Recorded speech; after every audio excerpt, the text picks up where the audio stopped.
This is Colm McGuigan for IFLTV. Delighted to be joined with Hall of Fame promoter Bob Arum. Bob, massive card here in Las Vegas. The first fight had so much drama. What made you want this fight the second time around? Well, because the first fight was so good. I mean, it was really a very, very close fight. But, you know, there are close fights that are not so good to watch. This was just exciting from bell to bell. And when we had the opportunity to bring this fight back, of course, we, wanted to do it. Whenever you first started promoting boxing, you probably never envisaged a time when two women would headline in Las Vegas. What does that mean to you and for Top Rank? Well, the world changes,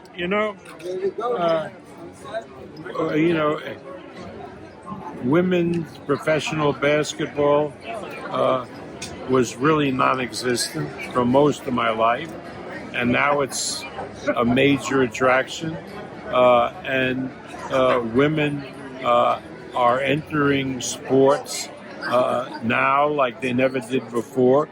Part of it was because of the legislation that was passed years ago called Title IX, which made schools and universities open up sports to women, and all over the world it followed. So now you have women participating in virtually all major sports, and they are competitive, and people are interested in watching it. Bob, obviously we lost George Foreman this week. Just your summing up of George's life. Well, George was more than just a fighter that I promoted. George was a member of my family. Everybody in my family, my wife, daughter, were very, very close to George. He was a unique person, and it was a blessing for all of us to have been associated with him. I'm absolutely devastated with his passing. As far as I'm concerned, he was a young man, 76 years old. But he made his mark, not only as a fighter, but as a human being. Obviously, Bob, I need to get your thoughts on the TKO Boxing League. What do you make of that? I don't know. Remains to be seen. It could be good. It could be not so good. But the more exposure there is for boxing, the better it is for all of us. So, again, I hope they're successful, and I hope that it works out really well for them. Does it change the business model at all when you've made a career in building some great careers of fighters, and now you've got the ability of a TKO Boxing League to maybe poach some of them fighters as they come to the end of their careers? Well, our contracts for the fighters that we're building are 7 years. So when it comes to the end of the contracts, they're not neophytes anymore. So they probably don't belong in that. Yeah. In what TKO is doing. You've got a massive fight in May with INOUE coming to Las Vegas.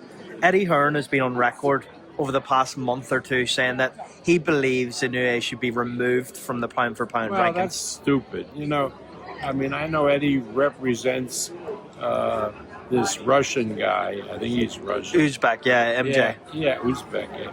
But we've told him, Eddie, shut up about this. We're doing this event for INOUE in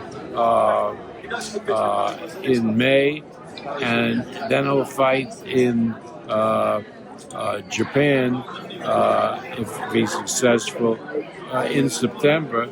And, your guy is, number one on the list of the opponents that they're looking for.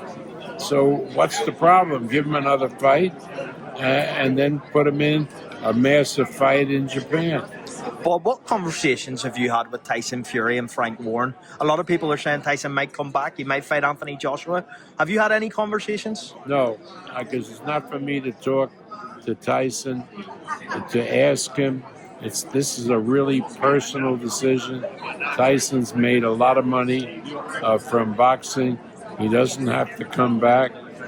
Boxing is very, very dangerous, particularly when you get older. And I don't want to influence Tyson one way or the other. So the answer is I don't know. And what would your advice be? You've been around some of the best in the game. What would your advice be to Tyson Fury? My advice would be to stay retired and do a lot of stuff that can keep your name and image out there. You're a tremendous character. The people love you. And why take risks with your health as you get to be older? Bob, last one from me. How do you stay in this game so long? What's the key to the longevity for you? I don't know. You don't see, if you dwell on it yourself, then you say, well, I'm getting too old. I don't want to do it anymore. But if you don't let it influence you, then before you know it, you're 93 and you're doing what you did when you were a young man. So I think the best thing is you don't pay it any mind. Well, Bob, thank you so much for your time on IFL. Really appreciate it. Thank you.